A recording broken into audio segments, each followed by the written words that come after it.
পেছনে ফেরার নয়, আজ আয়নায় তাকানোর দিন, পেছনে ফেরার নয়। আসসালামু আলাইকুম।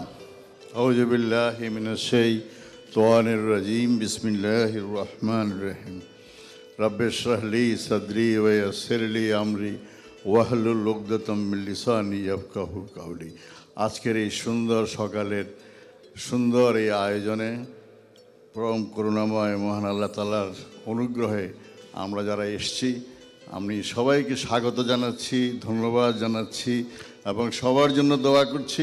আমাদের জন্য আপনারা সবাই দোয়া করবেন।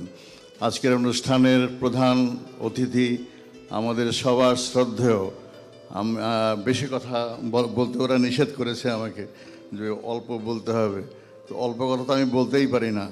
আজকে যিনি আমাদের প্রধান অতিথি ডক্টর মোহাম্মদ আব্দুল মজিদ সাহেব, তিনি সাবেক সচিব, এনবিআরের সাবেক চেয়ারম্যান, ওনাকে আমরা স্বাগত জানাচ্ছি, ধন্যবাদ জানাচ্ছি যে আজকের এই সুন্দর আয়োজনে অনেক কষ্ট করে তিনি এসে পৌঁছেছেন। আমাদের যিনি প্রধান উপদেষ্টা, তিনি অনেক আগেই শুরুতেই তিনি এসে গেছেন, তাকেও আমার তরফ থেকে আমি আন্তরিক অভিবাদন জানাচ্ছি, শ্রদ্ধা জানাচ্ছি। আর তোমাদের সবার জন্য যারা অভিভাবক আছেন এবং আমাদের যারা শিশু বন্ধুরা যারা আছে, সবাইকেই অভিনন্দন এবং শুভেচ্ছা জানাচ্ছি। আমার এই মুহূর্তে যেটা মনে পড়ছে যে 48 বছর আগে আমার মনে হয় আমি ছাড়া এখানে আর বোধহয় কেউ নাই, সম্ভবত। আর কেউ কি আছেন? মানে যখন ফুলকুড়ি হয়েছে 1974 সালে, তখন ফুলকুড়ির সাথে একটু যোগাযোগ ছিল, এই ধরনের কেউ কি এখানে আছেন?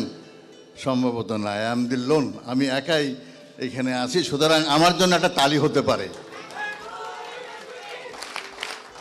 হ্যাঁ, আমি আনন্দিত, আমি অভিভূত, অভাবনীয় একটা অনুভূতি আমার, অভূতপূর্ব এবং অচিন্তনীয় একটা অনুভূতি যে আমি একা এখানে এসেছি, যে 48 বছর আগে ফুলকুড়ি হওয়ার সময় যে ছিল, যে দেখেছে নিজের চোখে। সুতরাং আমাকে তো 1 ঘন্টা কথা বলতে দেওয়া উচিত মিনিমাম, আর কারো কথা বলার তো দরকার নাই, তাই না? আমি ছাড়া আর কে কথা বলবে? এরা যা বলতেছে এটা তো মানে শুনে শুনে বলতেছে, এরা সব শোনা উল্লাহ, কেউ বকা উল্লাহ আর কেউ শোনা উল্লাহ, তাই না? আমি ছাড়া তো আর কেউ নাই সেভাবে। সুতরাং না, বলবো না অত, কারণ আমাদের আজকে শুক্রবার, আমার মনে আছে, সেটা অসুবিধা নেই। আমি শ্রদ্ধার সাথে স্মরণ করছি যে যিনি প্রথম আমাদের প্রধান উপদেষ্টা ছিলেন, ইঞ্জিনিয়ার আবুল ফয়েজ সাহেব। হ্যাঁ, তারপরে আমাদের সানাউল্লাহ নুরি ভাই, তারপরে আমাদের আব্দুর রশিদ চৌধুরী ভাই, তারপরে আমাদের স্যার, অনেক দিন ধরে আমাদের স্যার মোহাম্মদ আব্দুর রৌফ স্যার, আমাদের বহুদিন ধরে। হ্যাঁ, আল্লাহর রহমতে আমরা আশা করছি যে আরও উনি অন্তত যতদিন আল্লাহ ওনাকে নেক হায়াত দান করেন ততদিন তিনি আমাদের সাথে থাকবেন ইনশাআল্লাহ। আমার কথা তো বেশি নাই, আমি তো মানে সময় দিচ্ছে না, ওরা বারবার বলছে যে তাড়াতাড়ি শেষ করতে হবে। সেটা হলো যে আমাদের কাজ তো 3টা, তাই না? ফুলকুড়ির কাজের বাইরে আমি যে কথাগুলো অনেক সময় বলে থাকি যে আমাদের কাজ হলো বুঝে বুঝে নামাজটা পড়তে হবে, বুঝে বুঝে। হ্যাঁ, আমরা নামাজ পড়ছি, সবাই নামাজ পড়ছি, মসজিদে যাচ্ছি খালি, কিন্তু আমরা বিসমিল্লাহর অর্থও জানি না, সবাই না। ফুলকুড়ি আসরের অধিকাংশ ছেলে কিন্তু জানে, কিন্তু নিজেরা জানলে তো হবে না, জানাতেও হবে সবাইকে। বুঝে বুঝে নামাজ পড়া, বুঝে বুঝে কোরআনটা পড়া। আমরা এই 1500 বছর ধরে কোরআনের চর্চা আমাদের হয় নাই, সব কিছু চর্চা হয়েছে, লাখো লাখো বই বের হয়েছে, কিন্তু কোরআনটা পড়া হয় নাই। আমাদের বাড়িগুলোতে নানা বইয়ে ভর্তি হয়ে আছে, কোরআন অর্থসহ কোরআন বা তফসির কিন্তু আমাদের বাড়িতে খুব একটা নাই। এই হলো একটা কাজ। আমি যেটা বলি এটা ফুলকুড়িরা করে, তারপরও কেন বলছি, ওই 48 বছরের অভিজ্ঞতা থেকে কথাটা বলছি যে এইটা লাগবে, বুঝে বুঝে নামাজ পড়তে হবে, বুঝে বুঝে কোরআন পড়তে হবে। তারপরে যে কাজটা সেটা হলো যে আমাদের বাবা মা, আমাদের আত্মীয় স্বজন, এটা আমাদের পরিবার এবং পরিবারের সঙ্গেই আমাদের লেখাপড়া। তারপরে যে কাজটা সেটা হলো ফুলকুড়ি। 3টা বড় কাজ।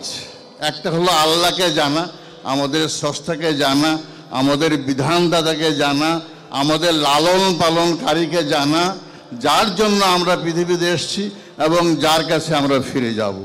দ্বিতীয় কাজ হলো আমাদের পরিবার। এই পরিবার ঠিক না হলে পরিবারগুলো ভেঙে যাচ্ছে, সর্বনাশ হয়ে যাচ্ছে।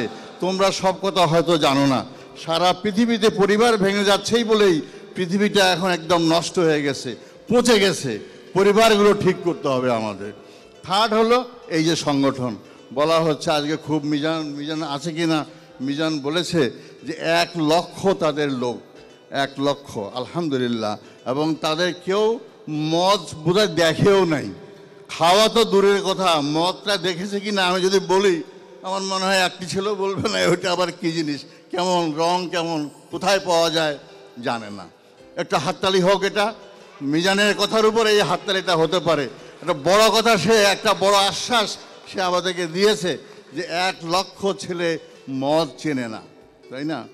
আমি আর কথা বাড়াবো না, বেশি লোক তো দরকার হয় না, তাই না? আমাদের তিতুমির তো হাজার হাজার ছিল না, হাজী শরীয়ুল্লাহ তো হাজার হাজার ছিল না, মুন্সি মেহেরুল্লাহ তো হাজার হাজার ছিল না, মুনিরুজ্জামান ইসলামাবাদী, ডক্টর শহীদুল্লাহ, আমি আর নাম বলবো না, নাম বলতে গেলে অনেক অনেক সময় লাগবে। আমাদের 1 লক্ষ তিতুমির দরকার তো নাই।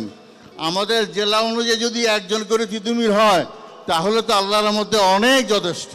আমরা তোমাদের কাছ থেকে সেই আশাই করি, সেই আশা, সেই প্রত্যাশা মনের মধ্যে রেখে অত্যন্ত আনন্দের সাথে আজকে এখানে এসেছি এবং অত্যন্ত আনন্দের সাথে এখান থেকে যাওয়ার চিন্তা করছি। আমাদের জন্য দোয়া করবেন, আল্লাহ যেন হায়াত দেয়। আমি বিশেষ করে যেন আরও 100 বছর অন্তত ফুলকুড়ি আসরের এই অনুষ্ঠানে আসতে পারি, এই দোয়া চেয়ে আমার বক্তব্য এখানে শেষ করছি। সবাইকে অনেক অনেক শুভেচ্ছা, অনেক ভালোবাসা। বাংলাদেশ জিন্দাবাদ, ফুলকুড়ি আসর জিন্দাবাদ। এরপর যে ভাইয়ার জন্য শুভেচ্ছা স্মারক শুভেচ্ছা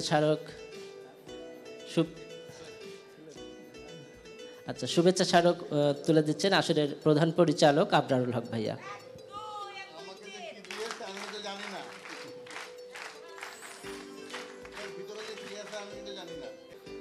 এ পর্বে অংশগ্রহণ করার জন্য সম্মানিত অতিথিবৃন্দকে সবিনয়ে কৃতজ্ঞতা জ্ঞাপন করছি এবং সেই সাথে ফুলকুড়ি করতালির মাধ্যমে সম্মানিত অতিথিবৃন্দ থেকে মঞ্চ থেকে বিদায় জানাচ্ছি।